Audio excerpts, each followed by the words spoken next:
Welcome back to Pokemon XD Gale of Darkness, and up this elevator is our penultimate boss fight. I think we'll just jump straight into this one. Let's go. So, we're finally back in this room. On the other side of this door is Eldes. And I want to get my team in order. So, for the Pokemon that he leads with, I definitely want Lavertine. I don't want Fish Slayer. I actually want... There are a few options I could go with, actually. But I do want to save Fish Slayer for maybe later, because he does eventually have something that's considerably weak to ice. But anyway, let's go. I'm extremely nervous for this. I know I can do this fight at this level, but it's gonna be pretty scary.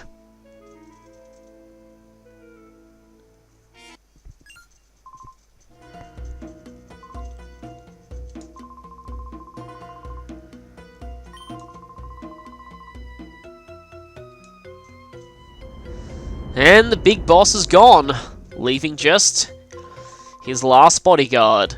So, I said before that I picture Ardos being voiced by DC Douglas. As for Eldes, in my head it's either Yuri Lowenthal or Matthew Mercer, and if it was Matthew Mercer, using one of his softer voices. Yeah, we met this guy all the way back at Mount Battle, and he seemed a pretty decent person back then.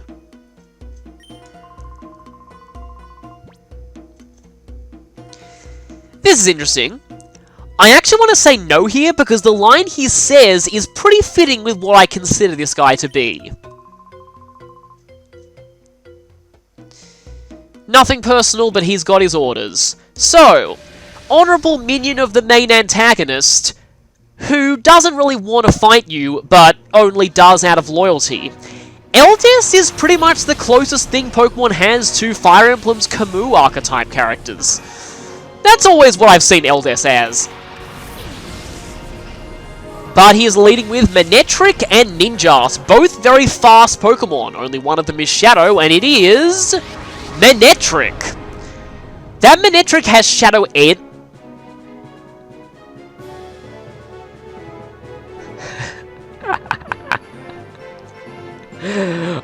Oh, that's going to be fun. That's going to be very fun. I didn't even consider that as a possibility. Wow, You can't see it, but just the biggest smile just crept across my face when I saw that happen.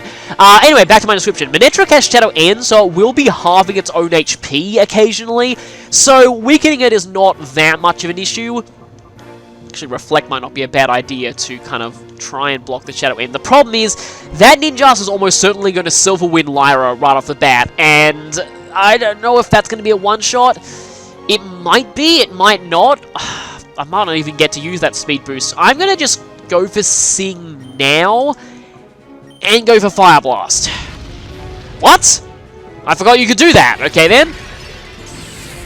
Oh, please survive. Please, please survive. Oh, just barely. Well, I actually get Speed Boost to work, which is good. In fact, if I actually manage to keep with Sing, that would be pretty impressive. I might be able to catch this thing right now. And I actually do get Speed Boost to work once. I forgot it had Dig, though. That is annoying. I guess it's stalling for Speed Boosts. Okay, which means that it's still definitely faster than Lyra. Because, yeah, obviously it's still getting the Speed Boost. But I don't know who that Dig is targeted at. I'm going to heal Lyra, just in case the Dig is targeted at her. And I'd like to get rid of that Ninjask before it can Silver Wind me. Obviously, it's going to come out of its hole before Lavertine's turn. I probably should have called that, but it's fine. The heal was unnecessary, but yeah, Manectric is still asleep, that's good. I was going to either heal or throw an Ultra Ball at the Manectric. But this is actually kind of scary, because with Ninjask down, Eldes is most likely going to send out Shadow Pokemon number 2. And that one is possibly even more scary than the Manectric. It's Salamence! Yeah, it's a Shadow Salamence! Quite fitting for one of the last boss Shadow Pokemon in the game, but it's terrifying. Thankfully, it only has Shadow Rush, so that's at least a good thing, but even with Shadow Rush, it still hits incredibly hard. However, with my ridiculously speedy Lyra, I might be able to put it to sleep before it can do anything. Should I go for a little bit more weakening on the Manectric, or should I go... I'm going to go straight for the Ultra Ball. I want to get through this guy's Pokemon as fast as I can. The Manectric is the least of his threats, but it's still kind of terrifying with its high speed in Shadow End, even though its attack is not the greatest. 1, 2, 3. Manectric get! That is a load off my chest. Firstly, don't even consider Manectric if you chose to evolve your Eevee into Jolteon. It's pretty much just a poor man's substitute. If you didn't though, Manectric is another electric type that's fast and hits reasonably hard. This one, oddly enough, starts with Shadow End, but it's not the best user of the move due to its mediocre attack stat. This Manectric has an okay starting moveset with Rain Dance and Thunder, but Refresh is not good for an XD exclusive move, and Bite is, sadly, one of the best options you have for more special coverage. Yeah, Manectric's Gen 3 move pool leaves a lot to be desired. You might be wondering where Flamethrower is, because that's one of Manectric's more unique assets in later generations. Turns out Manectric didn't learn that in Gen 3. That was only introduced in Gen 4.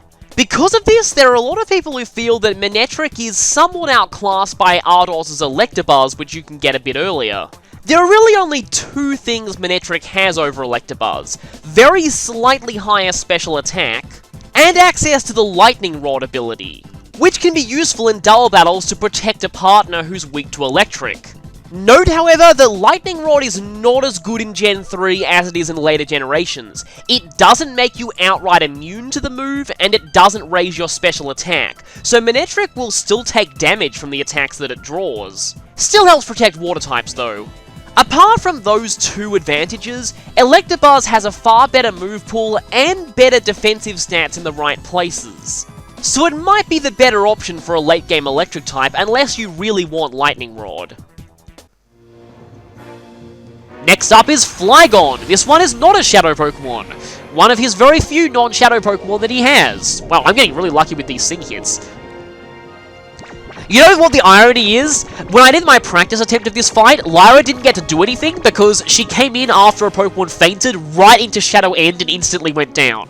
So, this is kind of funny, me seeing Lyra's full potential. You know what? I should probably just reflect. I should probably just reflect. Should I reflect? I might as well, because he's going to have some more Pokemon coming up that are even scarier than Salamence physically, and that's really saying something. I kind of want to Quick Attack the Flygon just to make sure that it is in, not Icy Wind, that it is in Ice Beam KO range, because I'm going to be sending in Fish Slayer soon. I'm guessing I'm going to go for an Earthquake, but we'll see. I kind of want Lavertine to faint this turn, as weird as that sounds, because I want to get Fish Slayer in and to Ice Beam that thing. Okay, Salamancer's still asleep, that's good. Double Edge. Oh, that's probably on Lyra, isn't it? Yes, it is on Well, I was about to say that barely did anything, but Reflect. Still going. Part of me wants to Thunderbolt the Salamence, but I'm kind of worried. I am kind of worried. In some ways, I don't want to get rid of the Flygon, because if I do, he'll send out his next Shadow Pokemon, and that's the one that's even scarier than Salamence physically, so I kind of want to keep that Flygon in at this point. To switch out for Fish Slayer or to stay in and attempt to catch the Salamence. I'm going to attempt to catch the Salamence. This is probably not going to work. Dragon types usually have absurdly low catch rates. I forget exactly what Salamence's is, but it's probably quite low. 1. I completely called that. I wasn't even prepared to count to 2. Oh, please don't critical hit. This battle's been amazing so far. Wow, okay, even a crit wouldn't have done much. That's weaker than I expected. I forgot you had that. Thankfully, that's not physical. So Lyra can tank that like a champ. But she won't be able to tank that like a champ anymore. Dang it. If you took that little damage from Thunderbolt, I almost feel like I could use Psychic on you, but...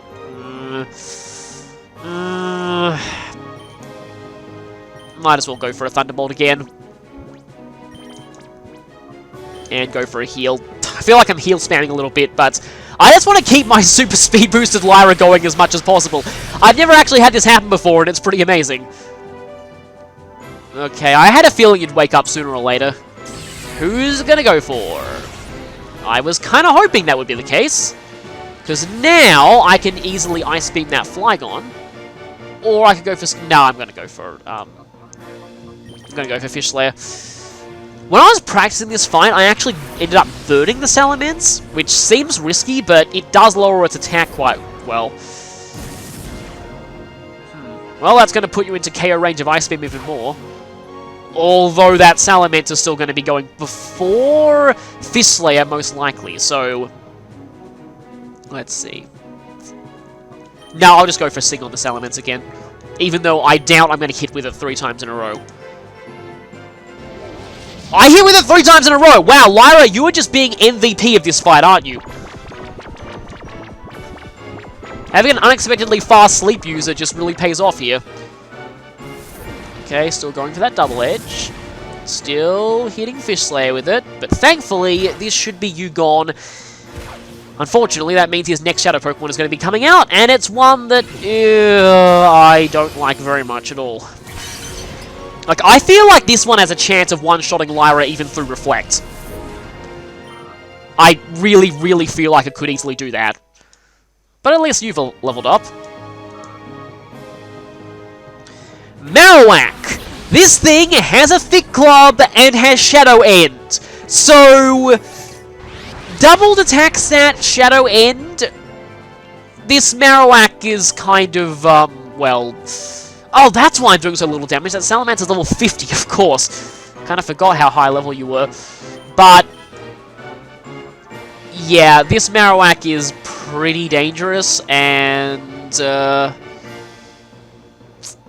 I'm gonna go for just a Water Pulse on you. Yeah, 4 times in a row would probably be pushing it! That's not good. That's not good. That's really bad. That is really terror. Ow, ow, ow, ow, ow. That's with Reflect Up, by the way.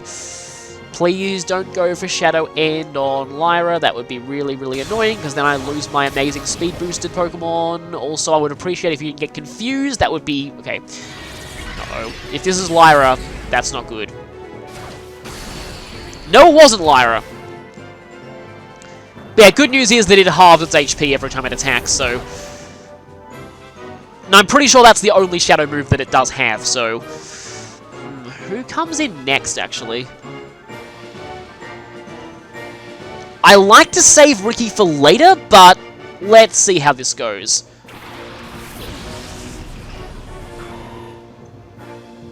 Oh no, my Reflector's gone. And I'm pretty sure Lyra's maxed out on Speed Boost, because I haven't seen her get another one. I have 2 choices. I can either Sing and attempt to put the Salamence to sleep again, or I can set Reflect back up. I'm going to go ahead and set Reflect back up, because that's probably going to help me take some of these hits. And given my speed boost, I know that I'll be able to get it off before they attack. It's strange to say this, but I feel like I should actually be stun sporing the Marowak before the Salamence, just because I really, really don't like Shadow End, and I want to get that thing caught as soon as possible. Shadow End is just a terrifying prospect coming from something with an attack stat that high. Lyra, you were MVP of that fight. You did your job very, very well, and, yeah, I have nothing further to say there other than you did your job extremely well. We're actually even in terms of Pokemon, so even though I was off to a good start in this fight, it might still not end well. Okay, let's get you paralyzed, which means that I should probably be able to catch you next turn. Unless you miss with Shadow End. No, you did not miss with Shadow End. Well, I mean, I hit 3 times in a row with Sing. I probably should give him this. That wasn't even a critical, and that was through Reflects. Yeah, when I was saying this Marowak is terrifying, I meant it. Seriously, not a critical, and with Reflect Up. I just have to stress that again. Not a critical and with Reflect Up. Okay, now I can at least try and paralyze the Salamence, because I really hope this catches, otherwise I'm in serious trouble.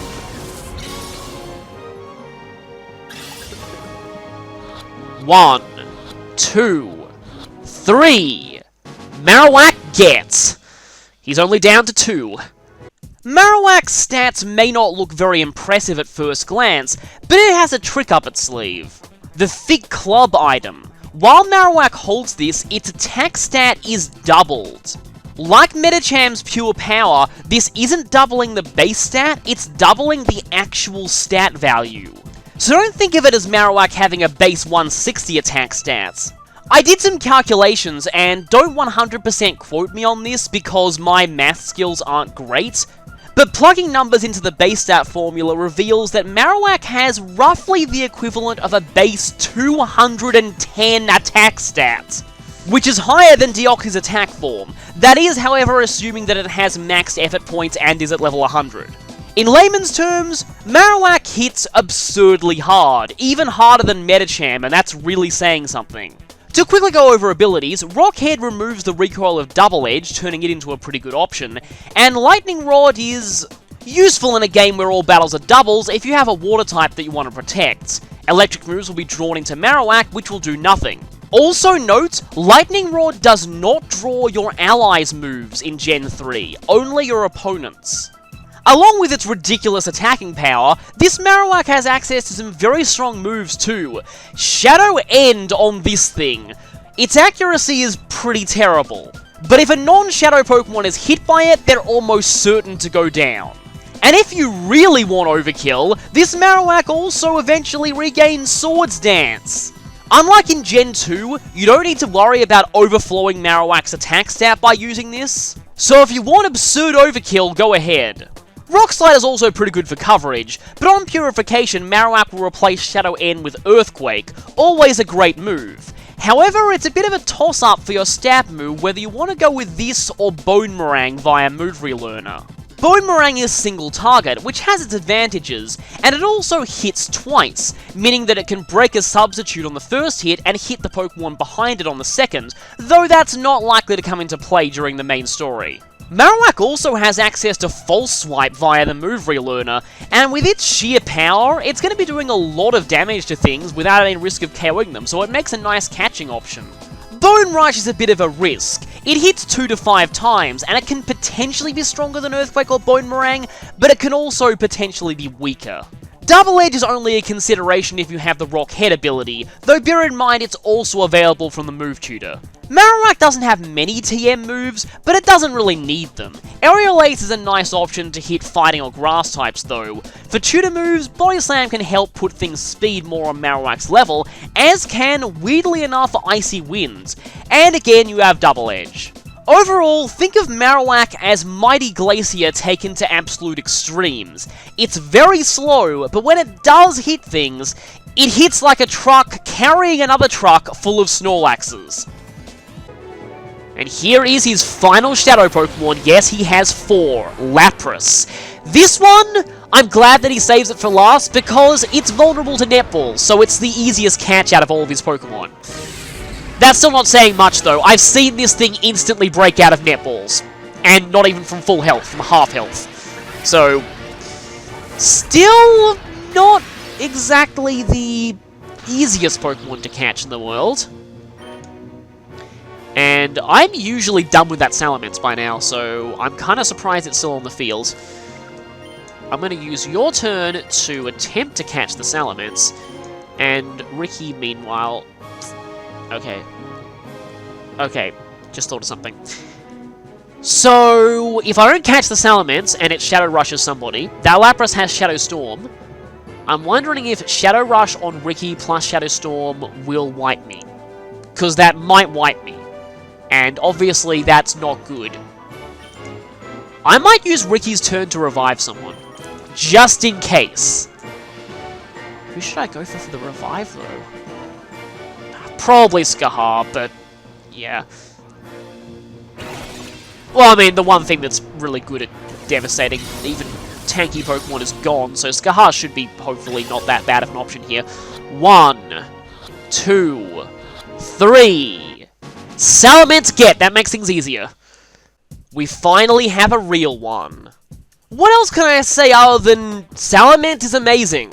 Amazing stats, amazing ability, not really that amazing move pool in Gen 3, but it's still enough to get by, amazing boosting move, Dragon Dance. And even better, this Salamence comes in at level 50, meaning that it's ready for the final boss right off the bat without any need for grinding. And due to its resistance to shadow moves, adding the Shadow Salamence to your team right before the final boss is a very good choice. Sure, it's stuck with the mediocre for this point in the game Shadow Rush, but I mean, Salamence's stats are so good that it really doesn't need anything more. And as its heart gauge increases, it'll regain Dragon Dance, which is even usable while it's still a Shadow Pokemon. As a bonus, this is a few levels lower than Salamence would normally learn this move. Aerial Ace is sadly the best flying stab move you have, but it still wrecks teams with Dragon Dance setup. Salamence doesn't have very many good moves it can learn by Move Relearner. It does have some good moves coming up in its level up move pool, but they're probably at too high of a level to consider during the main story. Seriously, why wait until level 93 for Double Edge when you can just use the move tutor? For TMs, I would highly recommend Earthquake, but Flamethrower and Fire Blast are nice for mixed coverage, or if you want to keep Salamence's starting Dragon Claw and go fully special. There are a lot of people who are under the impression that because Dragon moves are special in Gen 3, Salamence isn't as good as it is in later generations, but I'd say no. Really, Earthquake and Aerial Ace are all Salamence needs to Dragon Dance sweep. For tutor moves, you have Body Slam for paralysis utility, Double Edge for more power, and Substitute because that combos quite well with Dragon Dance if you can get that going. Overall, well, Salamence is amazing. I'm still not fully safe here. I'm glad you went for Shadow Sky right off the bat. But this thing is vulnerable to netballs, like I said, so if I can get it paralyzed, I feel pretty confident that it shouldn't give me that much trouble. In fact, I'm going to have Orson just use Rest. Oh boy, here comes the Shadow Storm. Lapras is also a pretty decent user of this move. Yeah, it does quite a bit of damage, and to both of us. No! Oh! What is it with Shadow Storm and critting? It's like it has a high critical hit ratio, but only against me. I've seriously seen more crits from Shadow Storm this whole playthrough than I have of any high critical hit ratio move.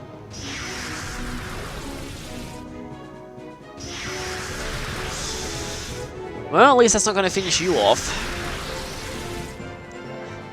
Seriously though, the number of times Shadow Storm has crit me this playthrough is just insane. Okay, so what I'm going to do here is Orson is actually not going to get called. He's going to use a Hyper Potion. Well, I'm going to use a Hyper Potion on Skahar. And on Skahar's turn, this seems weird, but I'm just going to go straight for a netball. This is the last thing in the entire game that netballs are good on, so I don't feel bad if I end up using all of my netballs here. The final boss has no Water-type Shadow Pokemon, and the post-game Shadow Pokemon is not Water-type. 1, 2, 3. Lapras get.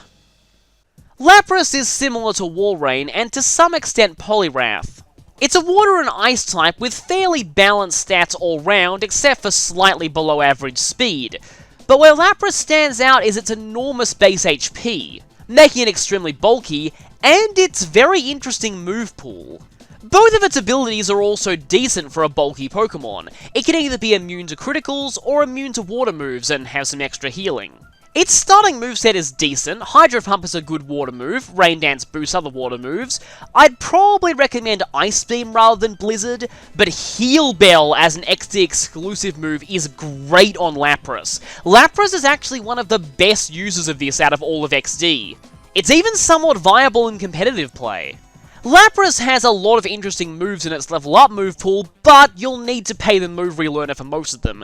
Sing can be an option to try and put things to sleep, Body Slam saves you having to use your move tutor on it, Confuse Ray can debilitate things, Perish Song is a very unique option, that can really mess with opponents if they don't switch. Ice Beam I would recommend teaching over Blizzard, and Safeguard gives it more support and utility, though I'd say it's not really necessary when you have Heal Bell.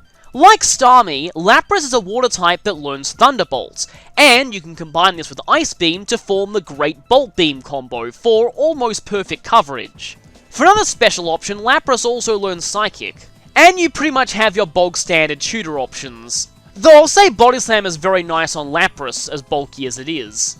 As is Icy Wind, and Substitute is great with your high HP. Overall, Lapras and Starmie are both late-game Water-type Shadow Pokemon, with Lapras being more about bulk and Starmie being more about offense. If you want to pick a late-game Water-type for your team, choose whichever one your team needs more. And that was touch and go for a bit at the end there, but we have defeated Cipher admin Eldes. That's 4 Shadow Pokemon obtained.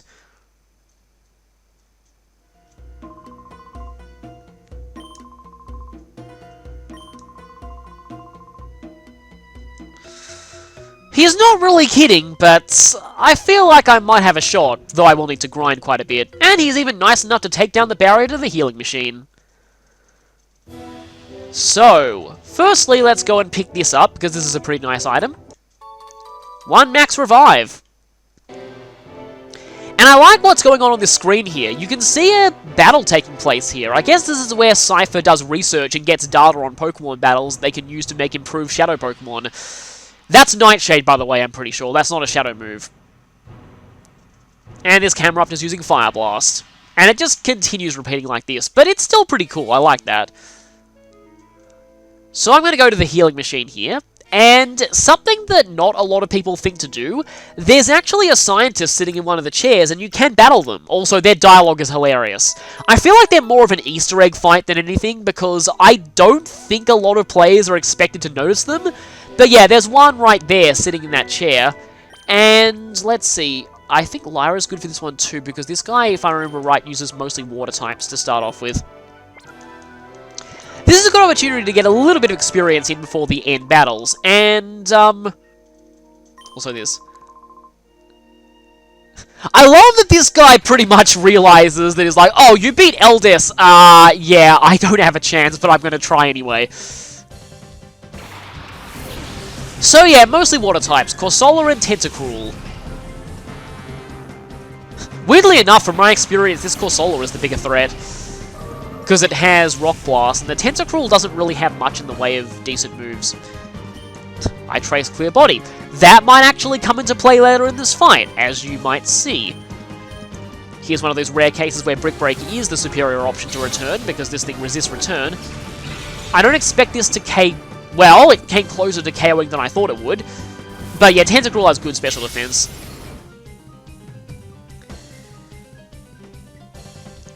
Oh, no, oh, that's not good. Well, I guess I can't show that thing after all. In fact, losing Lyra now is really bad.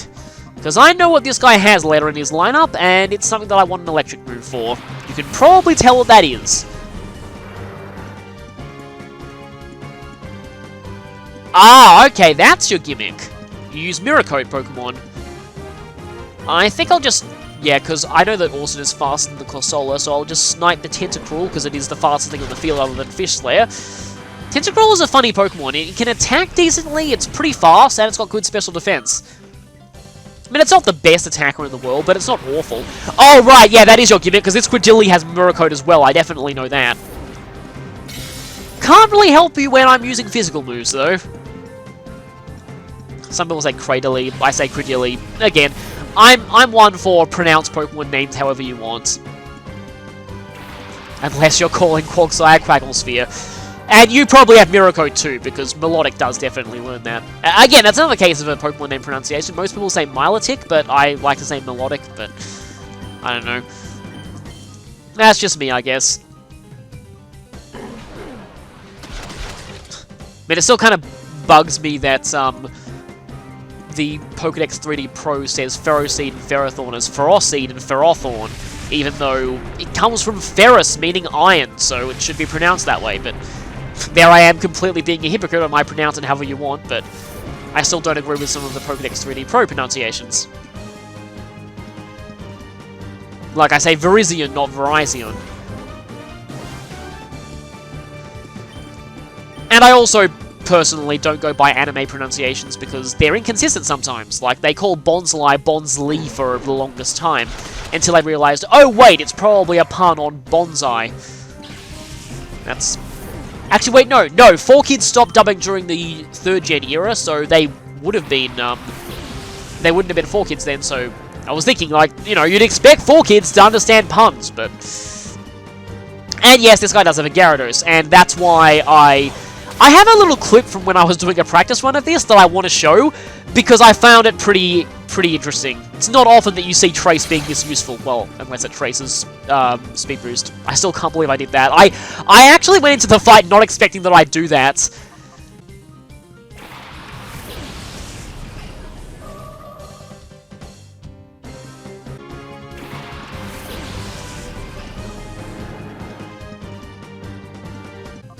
I forget if Speed Boost in doubles traces the ability directly adjacent to you, or if it's random. Because I don't use Trace that often in double battles. Oh, poor Gyarados is stuck with inferior water moves. Glad that didn't confuse, though. Oh, hey, this guy has Gyarados and Melodic, I just realized, who are supposed to be kind of counterparts to each other. Oh, man, finding Feebas in Gen 3 was a pain. I kind of wish there was a Shadow Feebas or a Shadow Melodic in this game, because... yeah, that would have been helpful.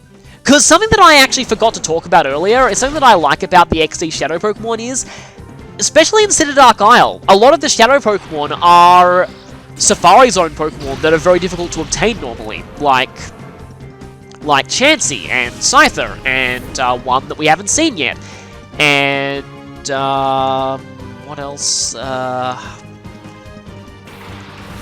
Kangaskhan, yeah, that's it. Actually, all of the rare Safari Zone encounters are available as Shadow Pokemon in this game, which I really like because, again, it's like anti-frustration features, because, yeah, those were some of the most annoying Pokemon to get, even in Fire Red and Leaf Green. But also, XD has, like I said, a lot of version exclusives all across the board. In fact, XD is the reason why... So, you still need a bare minimum of... Well, actually, technically, you only need 3 games, because Colosseum is technically optional if you own Leaf Green. But anyway, technically, you... He was kind of giving you a quiz there. I sort of skipped through the end of battle quote. Technically, you only need 3 games, but yeah. So usually you only need 4 games to complete the Pokédex in this generation, which is still ridiculous, but it's better than what you normally need. Because XD has Lunatone and Zangoose, which are Ruby and Sapphire exclusives. Basically, I forget exactly which they are, but there are some Pokemon that you can obtain only in Ruby but not in Emerald, and only in Sapphire but not in Emerald. Also, defeating that one scientist makes a new scientist appear here. This guy has a lot of Pokemon that are weak to fighting, so I'm going to be using Ricky and Orson for this one. These battles are pretty much just Easter eggs, in my opinion. I'm sorry, but you're probably going to have to give up now. I mean, I just beat one of your biggest bosses. But yeah, so if you own XD, you actually only need Emerald, Leaf, and Leaf Green in order to have a completed Pokédex in Generation 3. Colosseum makes it easier though, because if you don't have Colosseum, then you need 3 separate playthroughs of Leaf Green in order to get all the Legendary Beasts. Also, the Legendary Beasts, due to a glitch, are forced into having terrible IVs in the handheld games of Gen 3. I think that's the same for Latias and Latios and Ruby and Sapphire. It's weird. I forgot to mention this back in Colosseum. I probably should have, because it's something that makes getting the Legendary Beasts in Colosseum very worthwhile. There's a glitch in the handheld games that causes roaming Legendaries to have really, really bad IVs. It's weird. It's like they only check a certain part of a Pokemon's personality value byte when it comes to deciding IVs for the roamers. So the HP EV, I think, can be either anything or it can be up to... I forget what the exact specifics are. I think it's like one of them can only be up to 15, and the rest are all 0 to, like, are all actually 0, I think. They don't suffer from this in Colosseum. They'll have their IVs randomized like normal, but, anyway, I went on a bit of a tangent here, but if you want to get the complete Pokédex in Generation 3, XD really helps. XD really helps. You still need 2 playthroughs of Emerald to get both Latias and Latios, but XD still helps a lot. Although, I still find it weird there isn't a Shadow Slowpoke or Slowbro. In fact, I feel like Goragun having that would make more sense than Mr. Mime. 1, it kind of fits his team better, and 2, Mr. Mime is always obtainable in Fire Red and Leaf Green regardless of what version you're playing, and since it's an in-game trade, it's not like it's hard to catch or anything. But the reason why I wish there was a Shadow Slowpoke is because I explained this in one of my history lesson videos earlier, but in case you didn't watch that, the only reason you need Leaf Green in order to complete the Gen 3 Pokédex is Slowpoke and Slowbro. They are the one Pokemon that is exclusive entirely to Leaf Green. Everything else that's in Leaf Green, you can find in other games. And in fact, in Fire Red is totally unnecessary, because you can find all the Pokemon that are available in Fire Red in other games. But Slowpoke is in no other game except Leaf Green in all of Generation 3. So that's really, really annoying. You have to essentially buy Leaf Green just for 1 Pokemon. Well, 2 Pokemon for Slowbro. Oh! Finally! Also, my luck with Sky Uppercut continues, but finally, Guts is actually activated. I'm just gonna leave this to Orson. Although, Orson could potentially get Brick Breaked into oblivion. No, you decide to Brick Break the one that's not super effective against because the AI is dumb. I just want to see how much this does. It's funny, I think this is the first time in the entire playthrough Orson has triggered Guts, and that's really sad, because I've had Orson since the very beginning. Caught Orson in the very first part, and have not triggered Guts crit max power stab return, coming from a 130 base attack Pokemon. Yeah, that thing wasn't surviving that.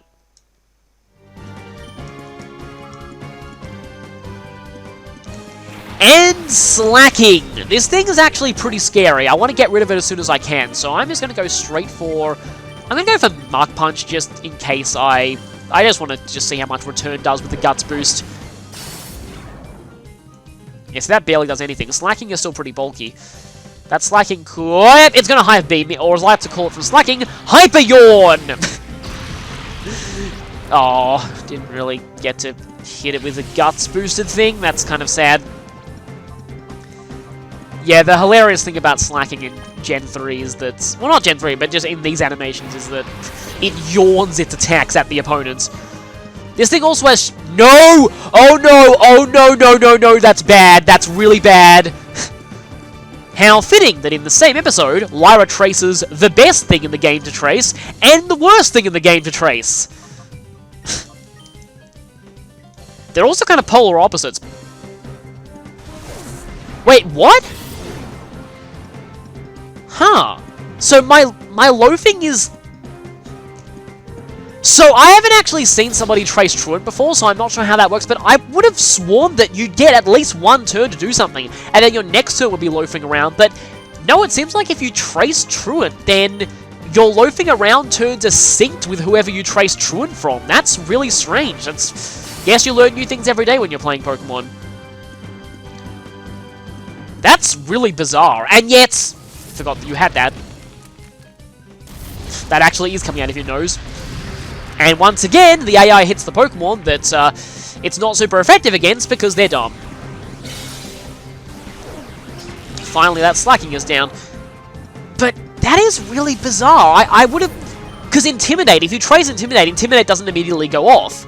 But if you trace Truant, then it immediately acts like you're on the second turn of... I think it's like your Truant turns are synced with the opponents, which means it's not like every second turn that you have Truant for, it's just every second turn, period.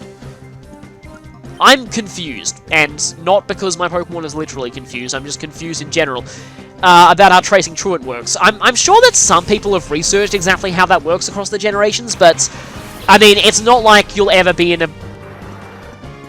I mean, if you do end up tracing truant, you're probably going to want to switch out immediately, so I can understand why not many people would know how it works. It's still kind of funny, though, tracing that, and in the same episode that I trace Speed Boost.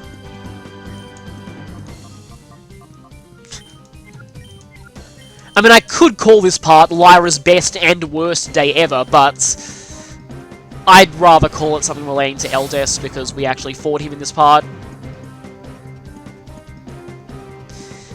And this battle is winding down, so I think I should start talking about what's next. With this guy defeated, there is only one thing left for us to do in the whole main story, and that is move on to the final battle. Unlike Colosseum, there are only 2 final fights. One of them is, as you could probably tell, just against a single Pokemon. There'll be that fight, and then there'll be the final boss. I will just say this right now. You can probably tell from the way that we've had the numbers of Shadow Pokemon building up. Ardos had 3, Eldes had 4, the final boss has a full team of Shadow Pokemon. You could probably see that coming from the moment that Shadow Pokemon start being sent at you in groups. I'm still really looking forward to purifying this Swallow. Unless it ends up being Brave, that'd be annoying. So, okay, I guess here's how my Purify gauges are going. They're looking pretty good. How am I going to approach this final battle? Well, firstly, I'm definitely going to grind a bit. The final boss's levels are all around 48 to 50. So, normally I grind to about 45. The problem is, though, that being all Shadow Pokemon, they're all going to be super effective against my team, so I feel like I should try and match his levels, if at all possible. Here's something else about this fight. There are a lot of people who feel like the final boss having all Shadow Pokemon makes it too difficult. I disagree for a few reasons. 1, I don't think the game expects you to snag all 7 of his Shadow Pokemon in a single run. 2, the game expects you to have some Shadow Pokemon in your party to resist his attacks, and that's why I'd recommend going into this fight with all purified Pokemon is actually a self-imposed challenge. You're really supposed to use Shadow Pokemon against him. In fact, it makes the fight considerably easier because you're not very effective against him, so it's easier to weaken his Pokemon and not accidentally KO them. So, how I'll be approaching this is, I won't be doing that. I will be using this team, I'll be going in, and I will consider the fight a failure if I do not snag all 7 of his Shadow Pokemon in a single run. Also, I will not use the Master Ball against the first fight. I will be using the Master Ball against Greevil himself, but not the first fight because I feel that makes it anticlimactic. Also, because there are 7 Shadow Pokemon to go through, I feel like doing the bios after I catch all the Pokemon would just make the fight it would make the fight feel fragmented and not really at all that satisfying. So, I'm going to do all of Greevil's Shadow Pokemon bios in a single video. I will be doing that, and I think I'll be posting that video before I fight Greevil himself. Now, if you don't want to be spoiled on what Greevil's Shadow Pokemon are, you can not watch that video until after I finish the fight. But if you want to see the bios, I'll be doing them all in one video because I feel like that's the best way to do it. It'll keep the final boss fight as one consistent flowing fight that's not being constantly interrupted by bios. So, that is everything that I want to say. I'll go to grind for quite a while, and then I'll see you back here for hopefully the finale. Though I fully expect to have at least one fail channel against Greevil. So, I will see you then.